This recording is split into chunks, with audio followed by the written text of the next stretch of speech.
Yes Dipen. Last हम discuss कर रहे थे यस सर। एमपीपीएससी के बारे में। आप स्टडी कीजिए थोड़ा। GS, yes sir. आपने जीएस प्री के लिए स्टडी किया होगा, क्योंकि जीएस के क्वेश्चंस कुछ किए जाते हैं उनके तरफ से। आपने देखा हो जो लोग सिलेक्ट हुए उसको जीएस का पूछा हुआ है उनसे, ठीक है ना। Yes sir. तो एमपीपीएससी का हम देखते हैं कुछ, जैसे why you want to join MPPSC as assistant professor, why will you become a assistant professor इन।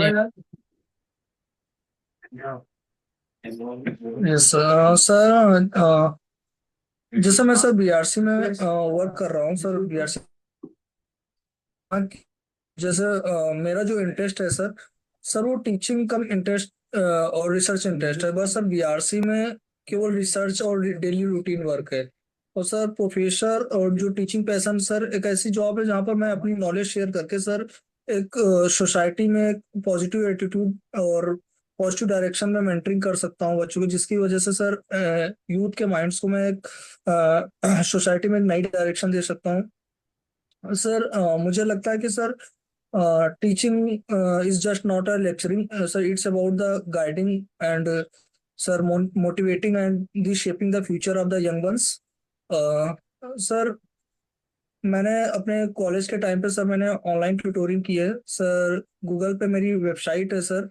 अ, आप मेरे नाम से अगर सर्च कर दो तो वहाँ पे सर मेरी एक प्रोफाइल है, दीपेन पाल केमिस्ट्री के नाम से सर। वहाँ पे मुझे ऑल ओवर इंडिया के स्टूडेंट्स ने 4.6 रेटिंग दी है आउट ऑफ 5 सर। वो मेरे लिए काफ़ी मोटिवेटिंग है और सर मुझे ऐसा इनहेंस करता है कि मैं अपने जो नॉलेज है उसको शेयर करूँ। तो मुझे लगता है कि सर एमपीपीएससी मुझे ऐसी अपॉर्चुनिटी देकर सर, मैं उसके लिए बहुत ज्यादा मतलब खुद को एलिजिबल मानता हूँ कि सर उसमें मैं खुद को प्रोग्रेसिव देकर और मैं ऐसे सोसाइटी के लिए कुछ नया कर पाऊंगा। यस, आप अभी बीआरसी को छोड़कर असिस्टेंट प्रोफेसर में क्यों जाना चाहते हैं? What the reason? सर जैसा मैंने बताया सर, बीआरसी में sir mostly daily routine work है सर। यहाँ पे नेचुरल तौर पे जो प्रोग्रेस है वो सर थोड़ी मेरे लिए मुझे कम है, क्योंकि सर मेरी जो पर्सनालिटी है सर वो मैं लोगों से इंटरेक्ट करता हूँ सर। और प्रोफेसर की जॉब सर ऐसी है जहाँ पे आपको स्टेबिलिटी के साथ साथ डेली बेसिस पे आपको नए लोगों से मिलना और अपनी नॉलेज को शेयर करने के साथ साथ बहुत सारी चीजें आपको नई चीजें गेन करता हूँ मैं। और सर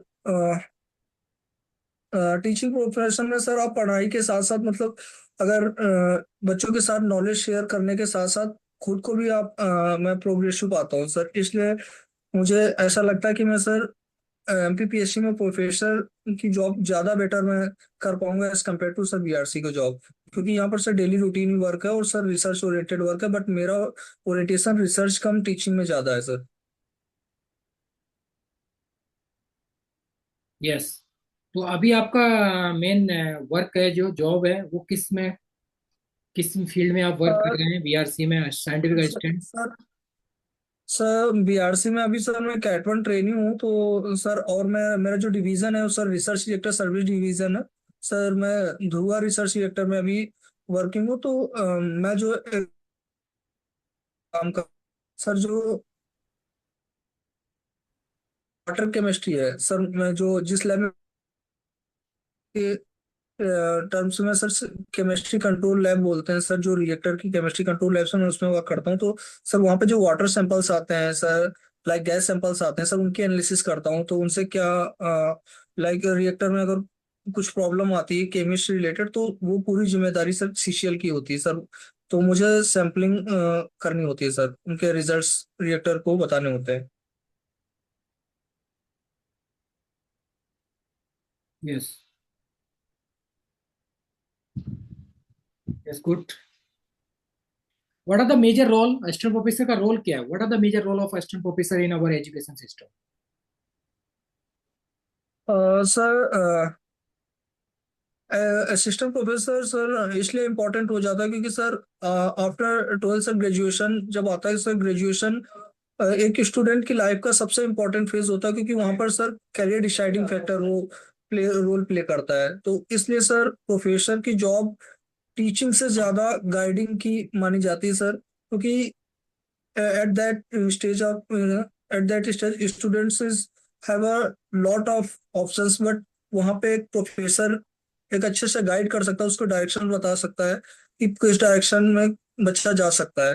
तो सर मुझे लगता है ये सबसे ज्यादा इम्पोर्टेंट है एक सोसाइटी के तौर पर कि प्रोफेसर को अपनी टीचिंग स्किल्स के साथ साथ मेंटरिंग स्किल्स भी होना जरूरी है, ताकि वो स्टूडेंट्स को गाइड कर सके और यूथ को उसके जो लाइक सपने हैं उन पे वो उन पे वर्क कर सके, उनको बता सके कैसे वर्क करना सर।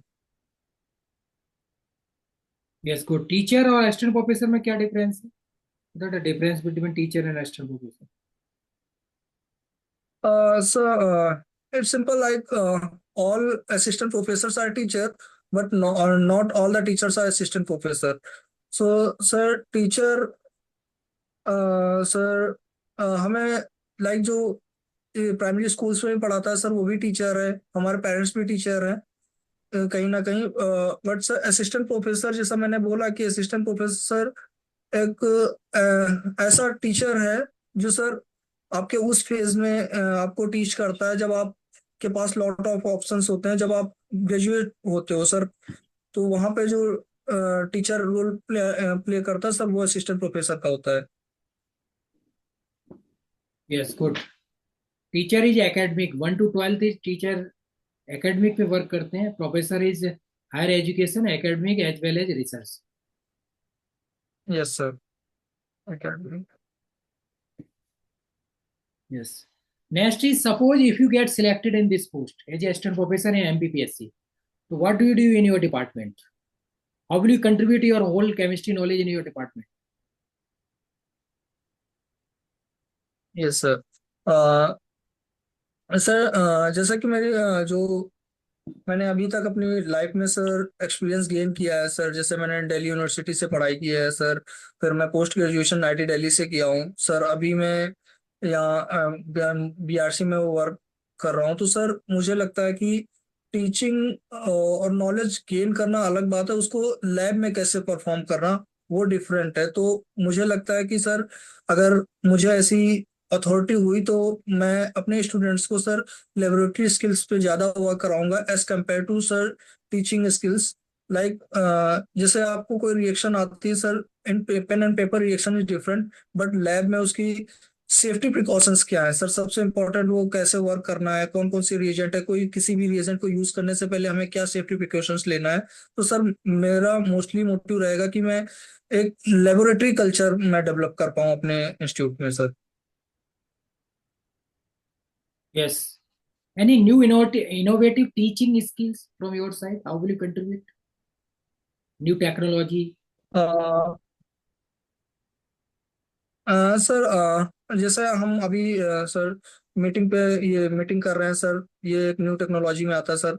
आज से कुछ समय पहले सर केवल बोर्ड एंड स्टूडेंट इंटरेक्शन होता था सर, अभी जैसे आप और हम कर रहे हैं तो सर ये एक न्यू एजुकेशन सर मेथड्स में आता है सर। Yes, AI है, चैट जीपीटी है, so जैसे many I new chat tech. GPT sir. Yes, good. Yeah, next move on. Next point six is an NEP 2020, National Education Policy 2020. क्या क्या applications हैं? What are the basic application of NEP? Yes sir sir national education policy 2020 sir mainly जो उसका core idea है sir वो sir 5334 पे work करता है सर। जो सर 5 है वो सर मोस्टली बताता है कि आपकी प्राइमरी एजुकेशन से लेकर क्लास 2 तक सर, उसके बाद सर रेस्ट के जो 3 है सर वो 3 to 5 के लिए है सर। उसके बाद से जो आपका 3 और 4 बचा हुआ सर, 3 है 6 टू लेकर 8 क्लास तक।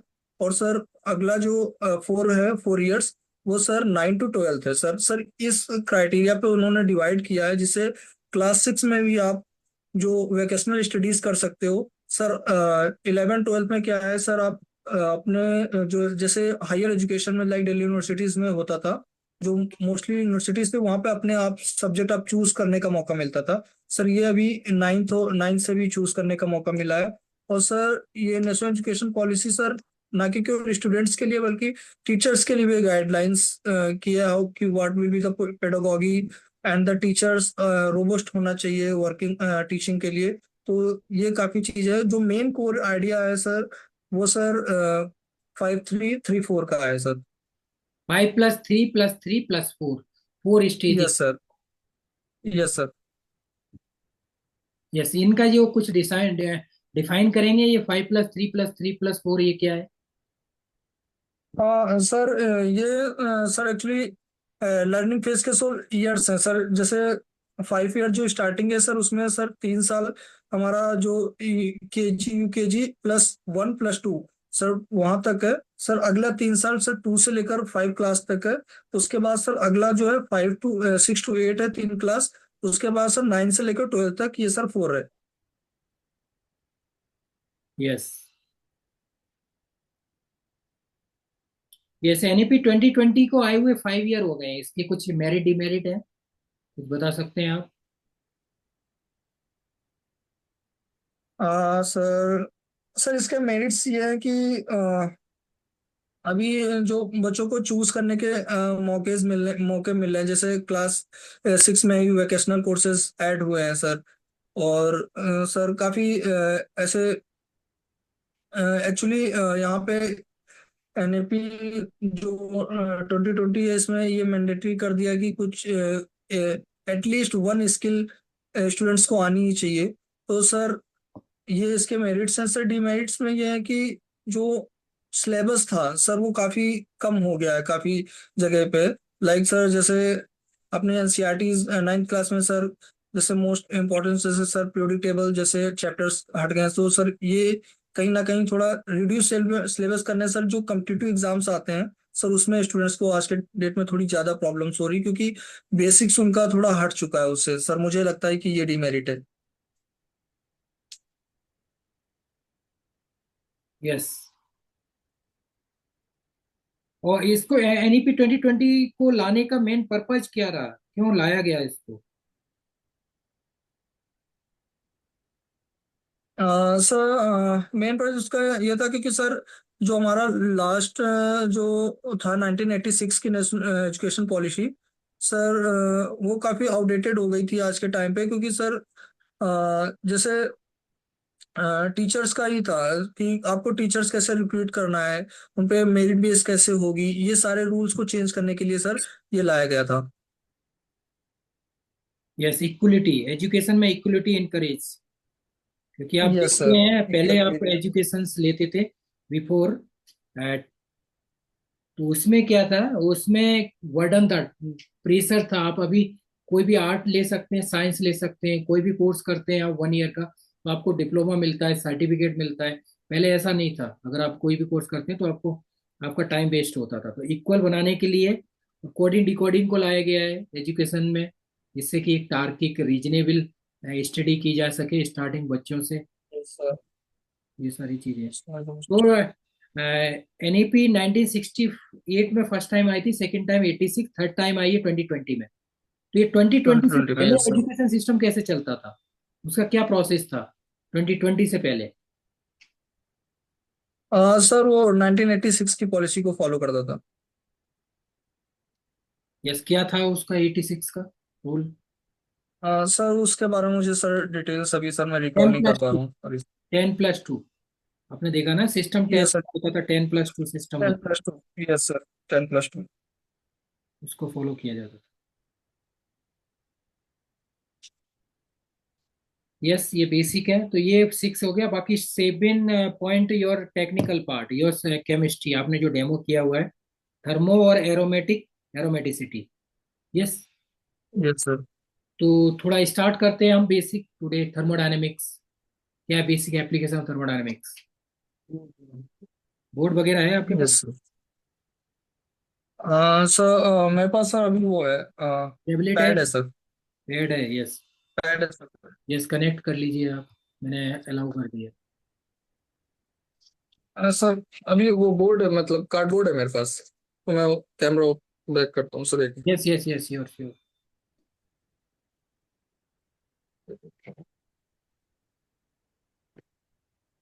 मैं तो नोट भेज दो।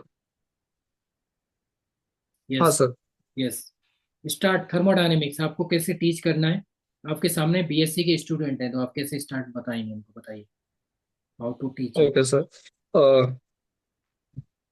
Okay sir, so let's student, आज हम लोग जो टॉपिक स्टार्ट करेंगे वो हमारा थर्मोडायनेमिक्स होगा। तो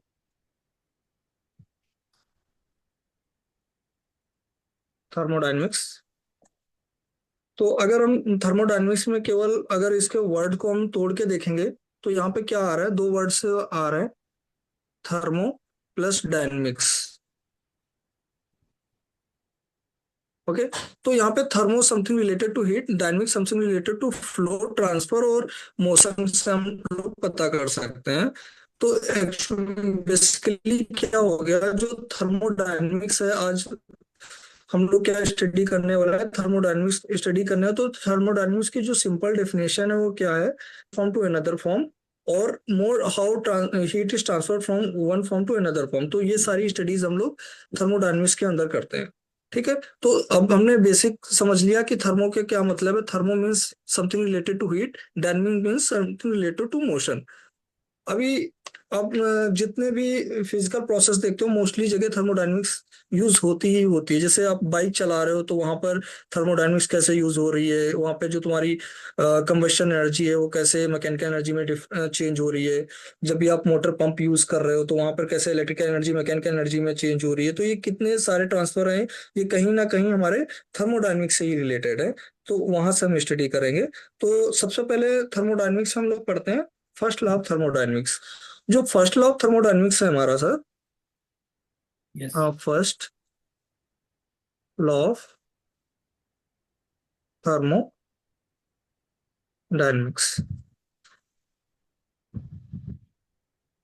फर्स्ट लॉ ऑफ थर्मोडायनेमिक्स पर पहुंचने के पहले कुछ जो टर्मिनोलॉजी है थर्मोडायनेमिक्स की वो समझना ज्यादा जरूरी है सर। जैसे हो गया, सिस्टम क्या है हमारा, दूसरा सराउंडिंग क्या है। इन दोनों चीजों को समझना ज्यादा जरूरी है थर्मोडायनेमिक्स को बेसिक समझने के लिए। तो सिस्टम स्टूडेंट्स वो होता है जिसके बारे में हम स्टडी कर रहे हैं, वो हमारा सिस्टम हो गया। अदर देन सिस्टम वो हमारा सराउंडिंग्स में आता है। ओके, तो यहाँ से हम सिस्टम और सराउंडिंग दोनों चीजें क्लियर कर ली। अब सिस्टम में हम काफी टाइप के सिस्टम पढ़ेंगे, क्लोज सिस्टम, ओपन सिस्टम, इस तरीके से हम लोग आगे बढ़ेंगे। तो अभी हम फर्स्ट लॉ ऑफ थर्मोडायनेमिक्स में आते हैं, उसमें मैं आगे और चीजें एक्सप्लेन करूंगा। तो फर्स्ट लॉ ऑफ थर्मोडायनेमिक्स से बताता है कि इसका कोई एक्सपेरिमेंटल नहीं था लॉ, बस इसमें क्या था, एक थ्योरेटिकल लॉ था कि अ, जो तुम्हारी एनर्जी है neither be created nor be destroyed, it is always constant. यहाँ पे जो उसने बोला कि जो हमारी एनर्जी है, सपोज दैट ये कोई मास सबस्टेंस है, ये सबस्टेंस है, तो इसके अंदर कोई एनर्जी है, इस एनर्जी को हम डिस्ट्रॉय नहीं कर सकते, इसको एक फॉर्म से दूसरे फॉर्म में जाना है। तो ये एनर्जी एक फॉर्म से दूसरे फॉर्म में ट्रांसफर हो सकती है, ना ही नई हम एनर्जी बना सकते, ना ही इसको कंप्लीटली डिस्ट्रॉय कर सकते। ये हमेशा कांस्टेंट रहेगी। तो फर्स्ट लॉ ऑफ थर्मोडायनेमिक्स क्या बोलता है, delta U equal to Q plus W. जो यहाँ पर डेल्टा यू जो है हमारी इंटरनल एनर्जी है, और क्यू हमारा हीट है, और यहाँ पे डब्ल्यू जो है हमारा वर्क डन है। तो इंटरनल एनर्जी क्या हो गई, टोटल एनर्जी। टोटल एनर्जी, किसी भी सिस्टम में जो टोटल एनर्जी प्रेजेंट है उसे हम लोग क्या बोलते हैं, इंटरनल एनर्जी होती है। तो एनर्जी हमारी जो ट्रांसफर है उसको हम दो मोड में कर सकते हैं, या तो कोई हीट के फॉर्म में करेंगे या फिर वर्क के फॉर्म में करेंगे। अब इसमें भी ये प्रॉब्लम आती है कि हम किसको प्रेफर करेंगे, किसको क्या करेंगे। तो सर अब क्या हो गया, क्यू जो हमारा है ये हमारा क्या है, डिसऑर्डर्ड फॉर्म ऑफ एनर्जी है, जबकि डब्ल्यू जो है हमारा वो क्या, ऑर्डर्ड फॉर्म ऑफ एनर्जी है सर। यस। ठीक है, तो अब ऑर्डर और डिसऑर्डर से हम क्या समझते हैं, जैसे फॉर एग्जांपल हमारे पास ये एक कंटेनर है, कंटेनर में सपोज दैट वाटर मॉलिक्यूल्स। अब मैंने यहाँ पे इसको क्या किया, हीट किया। हीट किया तो यहाँ पे आप सिंपल सा आप जनरल आप इसको ऑब्जर्व कर सकते हो अपने डेली लाइफ में। तो यहाँ के मॉलिक्यूल्स जो होते हैं वो आपको ज्यादा हीट, इन मॉलिक्यूल में ज्यादा हीट ऑब्जर्व होगी as compare to this molecule. ये आप सिंपल उंगली डाल के टच भी कर सकते हो, उससे आपको क्लियर हो जाएगा। तो ये क्या हुआ, हीट जो है, इससे क्या होगा कि यहाँ पे डिसऑर्डर्ड फॉर्म में, यानी कि यहाँ के मॉलिक्यूल्स को हीट ज्यादा मिल रही है एज कम्पेयर टू यहाँ के मॉलिक्यूल्स में। लेकिन अगर वर्क है सपोज दैट ये हमने ये कार्डबोर्ड है कोई, इसको मैंने यहां से यहां पे डिस्प्लेस कर दिया। तो यहाँ पे ऐसा नहीं है कि यहाँ के मॉलिक्यूल्स को ज्यादा डिस्प्लेस कर दिया, यहाँ के मॉलिक्यूल को कम डिस्प्लेस किया। तो वर्क हमारा ऑर्डर्ड फॉर्म में, क्यों हमारा डिसऑर्डर्ड फॉर्म में। तो इन सब का जो वर्क और हीट जो भी चेंज में होगा, यानी कि हीट में जो वर्क में चेंज होगा, ये सब किसके बराबर होगा, इंटरनल एनर्जी के बराबर होगा। आई Yes. Thought first law clear हुआ होगा कुछ। Yes, yes, good. Zero law thermodynamics से वो क्या है? Sorry sir. Zero law thermodynamics. Yes sir, zeroth law actually first law के बाद आया था, बट उसकी प्राइम इंपॉर्टेंस की वजह से उसको जीरोथ लॉ दिया गया। सर जीरोथ लॉ में जनरली टेम्परेचर के बारे में डिफाइन करता है। वो सर वो बताता है कि कोई भी एटम, कोई भी सिस्टम, सर सपोज दैट ए और बी है सर, ये ए और बी सर इक्विलिब्रियम में है, और बी सर इक्विलिब्रियम में सी के साथ है। तो सर ए और सी भी इक्विलिब्रियम में होंगे सर, ये तीनों थर्मल इक्विलिब्रियम में आ जाएंगे सर। ये जीरोथ लॉ बताता है सर। जीरोथ जो हमारा थर्मोमीटर है सर, वो जीरोथ लॉ पे वर्क करता है सर।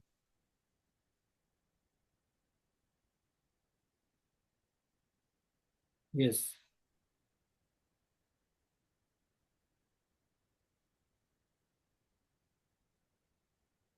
यस, नेक्स्ट हम देखते हैं second law yes. Thermodynamics. Yes sir. Sir second law of thermodynamics, sir जो हमारा फर्स्ट लॉ था सर, उसके अकॉर्डिंग क्या था कि कोई भी एनर्जी ना ही क्रिएट कर सकते हैं ना ही डिस्ट्रॉय कर सकते हैं। तो उसके हिसाब से था कि हम कोई भी ऐसे परपेचुअल मोशन की मशीन बना सकते हैं जो एक बार हमने स्टार्ट कर दी वो लाइफ टाइम चलती रहेगी। बट सर ऐसा नहीं था, ऐसा फिजिकली प्रोसेस पॉसिबल नहीं हुआ। तो इसके लिए sir second law of motion है। सेकेंड लॉ ऑफ एक्चुअली जो हमारा सेकेंड लॉ है, सेकेंड लॉ, ये हमारा डायरेक्शन को बताता है sir. Direction of flow of heat. Sir suppose that कोई एक बॉल है सर, हम यहाँ पे एक बॉल ले लेते हैं। अब इस बॉल को क्या किया, ये हमने, ये हमारा सरफेस है सपोज दैट। अब ये बॉल यहाँ पे आई, फिर ये यहाँ पे टच हुई, कुछ एनर्जी यहाँ पे इम्पार्ट कर दी। फिर यहाँ पे टच हुई, थोड़ा उछली, फिर यहाँ पे एनर्जी कुछ इम्पार्ट कर दी, फिर थोड़ा, फिर यहाँ पे, फिर ऐसे ऐसे ऐसे करके एक बार में ये रुक जाएगी। तो अब फर्स्ट लॉ के अकॉर्डिंग क्या था कि अगर हम जैसे यहाँ पे एनर्जी कुछ डिसिपेट हुई, कुछ यहाँ पे एनर्जी डिसिपेट हुई, कुछ यहाँ पे एनर्जी डिसिपेट हुई, कुछ यहाँ पे डिसिपेट हुई। अब एक दूसरा केस लेते हैं कि यहाँ पर एक बॉल है। अगर फर्स्ट लॉ ट्रू था पूरी तरीके से, तो हम सेम अमाउंट की, जैसे यहाँ पर हीट कुछ डिसिपेट हुई, इसने कुछ हीट एनर्जी यहाँ पर दे दी सरफेस को, कुछ यहाँ पर दे दी, कुछ यहाँ पर दे दी, कुछ यहाँ पर दे दी। अगर उतनी अमाउंट हम यहाँ पर एनर्जी दे दें, अगर उतनी अमाउंट में हम यहाँ पर एनर्जी दे दें, तो क्या ये बॉल जो है ऊपर से हवा में उड़ सकता है? तो ऐसा तो नहीं होता। तो यहाँ पर क्या हुआ, डायरेक्शन ऑफ फ्लो की हीट जो है, जो हमारी एनर्जी किस डायरेक्शन में फ्लो होगी, उसके लिए सेकेंड लॉ ऑफ थर्मोडायनेमिक्स आया था। तो इससे हमें यह पता चलता है कि हीट को हम कंप्लीटली वर्क में नहीं कर सकते। No 100% of heat is converted into work. Sir Q को हम कंप्लीटली वर्क में 100% नहीं कर सकते, लेकिन डब्ल्यू को क्यू में कर सकते हैं सर। तो ये इसी को डिफाइन करने के लिए सेकेंड लॉ ऑफ थर्मोडायनेमिक्स आया था, जो कि सर स्टेटमेंट ये कहता है, D Q reversible by T greater than और इक्वल टू जीरो। सर ये D Q reversible by T जो है सर एंट्रोपी को बताता है। सर रिवर्सिबल सिस्टम के लिए हमारी एंट्रोपी जीरो होगी, इरिवर्सिबल के लिए हमारी एंट्रोपी जो यूनिवर्स की है वो हमेशा ग्रेटर देन जीरो होगी सर। तो ये बता रहा है कि जो एंट्रोपी ऑफ द यूनिवर्स है always in increasing manner. Sir ये हमारा सेकेंड लॉ है, जो हमारा करनॉट हीट साइकिल है सर, सेकेंड लॉ पे बेस्ड है सर। Yes, good. एंट्रोपी है, एंट्रोपी सिस्टम सराउंडिंग एंट्रोपी को कैसे एक्सप्लेन करेंगे? एंट्रोपी, एब्सोल्यूट एंट्रोपी या रेजिडुअल एंट्रोपी, इनमें क्या डिफरेंस है? सर रेजिडुअल एंट्रोपी जो है सर, हम लोग एक रिलेशन है एस इक्वल्स टू के एल एन डब्ल्यू। सर ये हमारा जो कोई सॉलिड क्रिस्टल है सर। सर सॉलिड क्रिस्टल की अगर 0 डिग्री सेल्सियस पे है तो ये बोलते हैं कि वहां पर जो उसकी एब्सोल्यूट एंट्रोपी होगी वो 0 होगी। लेकिन सर जो क्रिस्टल हमारा है उसकी डिफरेंट डिफरेंट टाइप्स ओरिएंटेशन है। उन ओरिएंटेशन की वजह से जो उसमें एंट्रोपी आती है सर उसे हम रेजिडुअल एंट्रोपी बोलते हैं। सर जैसे एनओ है। सर अब एनओ दो टाइप से अरेंज हो सकता है। इस टाइप से भी हो सकता है एनओ एंड ओ एनओ ऐसे भी अरेंज हो सकता है। तो यहाँ पे दो ओरिएंटेशन मिल जाएंगे जिसकी वजह से यहाँ पे कुछ ना कुछ इनमें एंट्रोपी आ जाएगी जी। ऐसी एंट्रोपी को हम लोग रेजिडुअल एंट्रोपी बोलते हैं। सर जो डेल्टा एस यूनिवर्स है वो सर समीशन होता है delta S system plus surrounding का। Yes.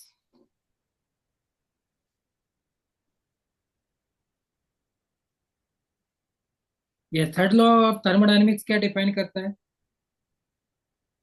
Sir third law thermodynamics sir actually sir perfectly crystalline substance के लिए था। और ये वो जो स्टेटमेंट है थर्ड लॉ का सर वो कहता है कि the absolute entropy of an perfectly crystalline substance at absolute zero is zero.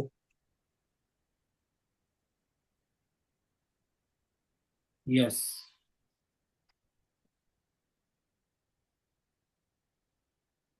इस लॉ ऑफ थर्मोडायनेमिक्स और ऑर्डर ऑफ रिएक्शन में क्या डिफरेंस है? Sir law of thermodynamics sir जो थर्मोडायनेमिक्स है सर हमें mostly feasibility of the reactions बताती है। और sir order of the reaction में ये बताता है सर वो काइनेटिक्स के बारे में हमें बताता है सर कि जो काइनेटिक्स है वो मतलब फर्स्ट ऑर्डर की है, सेकंड ऑर्डर की है, थर्ड ऑर्डर की। हमें थर्मोडायनेमिक्स के लिए बताता है कोई भी रिएक्शन फिजिबल है या नहीं है सर।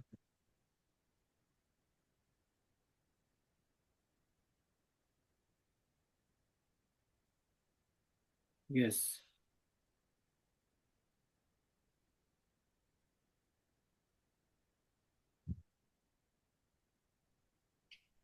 या next move on thermodynamics is Maxwell relation. Maxwell relation क्या डिफाइन करता है? Sir Maxwell sir sir Maxwell relation sir ये डिफाइन करता है कि कोई जो हमारी डिफरेंट टाइप्स के जो स्टेट फंक्शंस हैं वो कैसे एक दूसरे से रिलेट है। और सर कैसे हम दूसरे को एक दूसरे को इंटरचेंज कर सकते हैं सर वो मैक्सवेल कर्व के से हम लोग डिनोट कर सकते हैं सर। एक मिनट जैसे ये है सर एडिट है उठा ले। सर यहाँ पर हम लोग जो ये एंथैल्पी हो गया एंट्रोप सर ये तुम्हारा गिब्स फ्री एनर्जी हो गया, वर्क फंक्शन हो गया और सर इंटरनल एनर्जी इनको सर हम इसके पार्शियल डेरिवेटिव्स इनके जो एंट्रोपी ऑफ प्रेशर के फॉर्म में कैसे लिख सकते हैं sir. D H equals to T D S plus B D P. तो यहाँ पर सर कैसे सपोज दैट हमें del H at constant pressure पे हमें डिफाइन करना है सर। तो कांस्टेंट प्रेशर पे हमें डिफाइन करना है तो ये 0 हो जाएगा। तो del H upon del S sir ऐसे हम एच जैसे यहाँ पे हम लोग रिलेशन एक निकाल सकते हैं। जब एंट्रोपी चेंज करते हैं तो उस पे एंथैल्पी पे क्या जो change in entropy eight constant pressure वो किसके बराबर होगा सर, टेम्परेचर के बराबर होगा। ऐसे हम सारे बहुत सारे मतलब मैक्सिमम रिलेशंस निकाल सकते हैं उनको सर यूटिलाइज कर सकते हैं अपने थर्मोडायनेमिक्स एप्लीकेशंस में।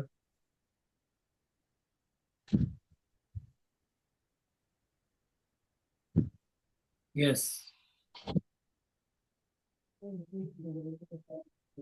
थर्मोडायनेमिक्स में हम देखते हैं और भी चीजें बहुत सारी हैं जो बेसिक से। कार्नोट साइकिल है, कार्नोट को कैसे देखेंगे? सर कार्नोट साइकिल में मोस्टली 4 स्टेप्स होते हैं sir. Thermal expansion, adiabatic expansion, उसके बाद सर हमारा जो thermal isothermal compression then adiabatic compression. 4 steps process है सर। इसके लिए हमने कुछ एजम्पशंस ले रखी हैं कि जो हमारी गैस है सर वो आइडियल गैस मान के चल रहे हैं। और सर वहाँ पे जो है सिस्टम में मतलब कुछ हाँ सर आइडियल कंडीशंस मान के चल रहे हैं, तो वहां पे जैसे यहाँ पे हम लोग ड्रॉ करते हैं Carnot hit cycle, Carnot hit cycle. इसमें सर 4 स्टेप्स है।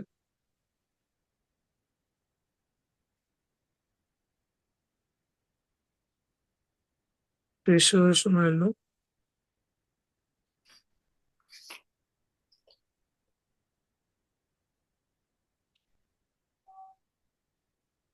तो P1 V1, P2 V2, P3 V3, P4 V4। Sir यहाँ पे ये हायर टेम्परेचर पे है, यहाँ पे से लोअर टेम्परेचर पे ये। सर ये हमारा आइडियाबैटिक एक्सपेंशन है, ये आइसोथर्मल है।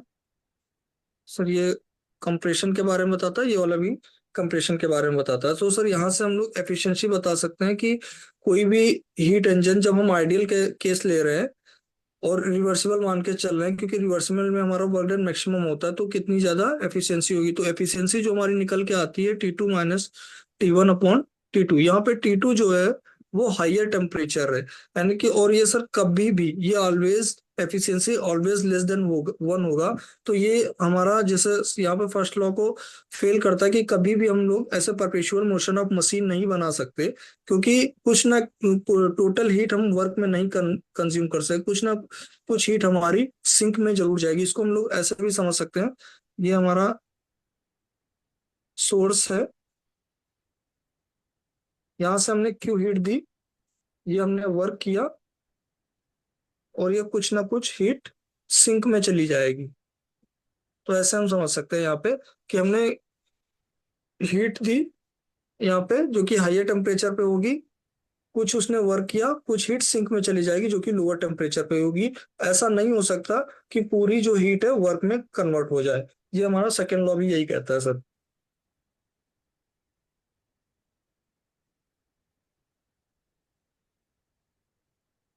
यस।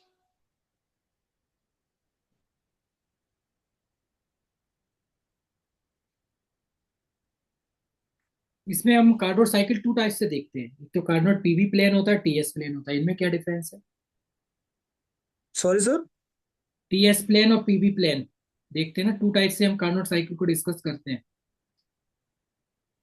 ये सर जैसे यहाँ पर सर हमने जो पैरामीटर्स लिए हैं sir, pressure and volume. Volume और प्रेशर वॉल्यूम लिया है सर, वहां पे हम लोग टेम्परेचर और एंट्रोपी ले रहे हैं सर। सर वो उसमें भी हम लोग स्टेप्स हमारे सेम एक्सपेंशन है, तो एक्सपेंशन सर वॉल्यूम बढ़ रहा है तो सर एंट्रोपी बढ़ेगी।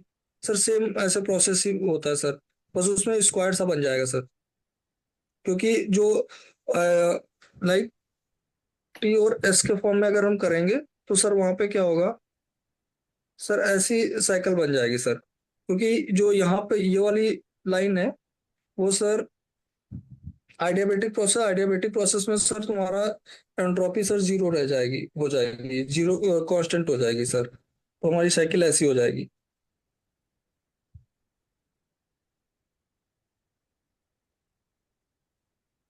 यस।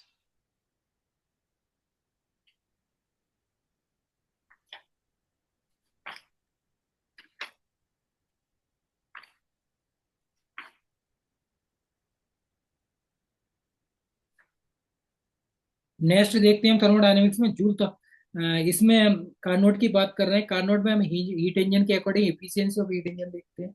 उसके लिए क्या फॉर्मूला डिफाइन करते हैं efficiency of heat engine in Carnot cycle?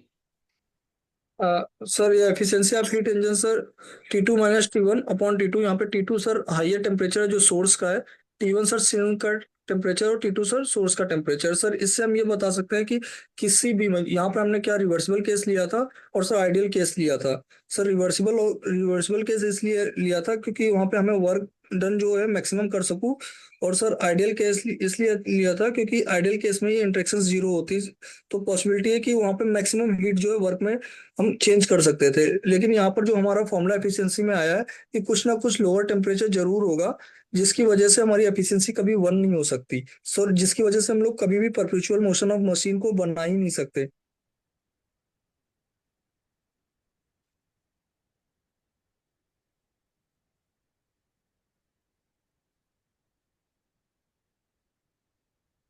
Yes. Next Joule Thomson effect क्या है? Joule Thomson effect and Joule Thomson coefficient. ये sir, sir Joule Thomson effect sir ये कहता है कि जब भी हम हाई प्रेशर से लो प्रेशर की और गैस को हम रिमूव फ्लो करवाते हैं तो हमेशा फॉल इन टेम्परेचर होता है in adiabatic conditions and isenthalpic process में। सर जूल कोएफिशिएंट हमारा ये बताता है सर, अगर हम यूजेटी को डिफाइन करते हैं, change in temperature on changing the pressure. Now, what will be the change in temperature by changing the pressure at constant enthalpy is called Joule-Thomson coefficient. Sir इसके लिए फॉर्मूला जो है sir मैं यहाँ पे लिखता हूँ,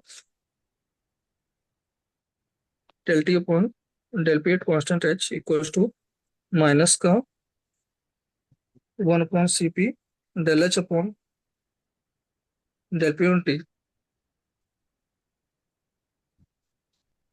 और sir mu J T.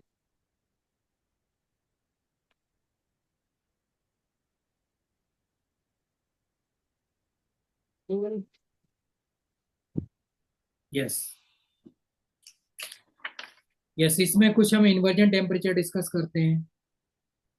Inversion temperature. हाँ यस सर। हाँ सर, इन्वर्जन टेम्परेचर वो टेम्परेचर है सर जिसके नीचे कोई भी गैस सर कूलिंग इफेक्ट को शो करती है on expansion under the adiabatic condition and isenthalpic process. Yes, good, इतना बेसिक है। यस, नेक्स्ट हम देखते हैं एरोमेटिसिटी। आपने किया हुआ है, एरोमेटिसिटी के बारे में बताइए थोड़ा basic. Yes, sir, aromaticity is defined as the extra stability of an organic molecules is defined as aromaticity. Sir जो कोई भी जैसे सपोज दैट हमारे पास ये एल्कीन है सर, ये 3 मोल्स ऑफ एल्कीन है और सर एक इसकी इसको हम वो करके बेंजीन हमने बना लिया। सर अगर जो हम 3 मोल्स की इसकी स्टेबिलिटी एनर्जी निकालेंगे और इसकी स्टेबिलिटी एनर्जी निकालेंगे तो हमें काफी ज्यादा डिफरेंस मिलता है और ये बहुत ज्यादा एक्स्ट्रा स्टेबिलिटी है। तो जो एनर्जी डिफरेंस और रेजोनेंस एनर्जी डिफरेंस जो होता है 3 मोल्स ऑफ एल्कीन और सर इसमें जो बेंजीन में, इसकी जो एनर्जी डिफरेंस है वो एक्स्ट्रा स्टेबिलिटी इसीलिए क्योंकि वहां पर रेजोनेंस एनर्जी, उस रेजोनेंस एनर्जी को हम लोग एक नया नाम देते हैं एनर्जी ऑफ एरोमेटिसिटी और एरोमेटिक कंपाउंड्स। तो अब इसको सर डिफाइन करने के लिए हकल सर ने एक रूल दिया था, हकल rule of aromaticity, that is 4n+2 rule. तो सर 4n+2 रूल्स के कुछ पैरामीटर्स दे रखे थे कि वहां पर कोई भी एरोमेटिसिटी डिफाइन करने के लिए हमारा जो मॉलिक्यूल है वो सर 4n+2 पाई इलेक्ट्रॉन्स होने चाहिए, साइक्लिक होना चाहिए और प्लेनर होना चाहिए। यहाँ पे मैं लिख देता हूँ कुछ points. Yes. Planar, second one is cyclic, and third point is 4n+2 electron. ये हमारा पाई इलेक्ट्रॉन्स होने चाहिए। इन तीनों कंडीशन को सेटिस्फाई करता है तो वो हमारा जो है एरोमेटिसिटी को वो करेगा। क्योंकि यहाँ पे क्या होता है जो मोस्टली, अब ये कंडीशन इसलिए क्योंकि एक्स्ट्रा स्टेबिलिटी इसलिए होती है क्योंकि जो यहाँ पे जो इलेक्ट्रॉन्स होते हैं वो मोस्टली बॉन्डिंग ऑर्बिटल्स में होता है जिसकी वजह से वहाँ पे एक्स्ट्रा स्टेबिलिटी मिलती है। यस, गुड, आपने अच्छा किया हुआ है। नेक्स्ट डे हम आगे का डिस्कस करेंगे। आगे का जो पॉइंट मैंने बताए थे उनको यस आप सर। बात करके आना। फिर आप नेक्स्ट डे ज्वाइन करेंगे। यस ना, आपका यही टाइम है। ओके। ठीक है सर। सर इसमें सर मेरे को और चीज क्या चीज तैयार करना है सर, आपको मतलब एमपी पे वर्क कीजिए, आजकल। बाकी यही है। आप अगर डेमो और तैयार करना चाहते हैं तो कर सकते हैं, कोई और टॉपिक लेना चाहें, काइनेटिक वगैरह, केमिकल इक्विलिब्रियम रिएक्शन। बाकी आप एमपी वाले पोर्शन पे वर्क कीजिए और एनईपी पे, वो थोड़ा लैब पे वर्क कीजिए। बाकी आपका सेक्शन ठीक है। यस, बाकी fine. Lab, lab, NEP, MP और एससी, एनईपी और पीएससी। Okay sir. ये इस पे थोड़ा वर्क कीजिए। बाकी आपका ठीक है, आपका ये सब आपने सही किया हुआ है। डेमो आप और तैयार करना चाहें तो कर सकते हैं। देखो, आपको डेमो होल केमिस्ट्री करना है रिवाइज।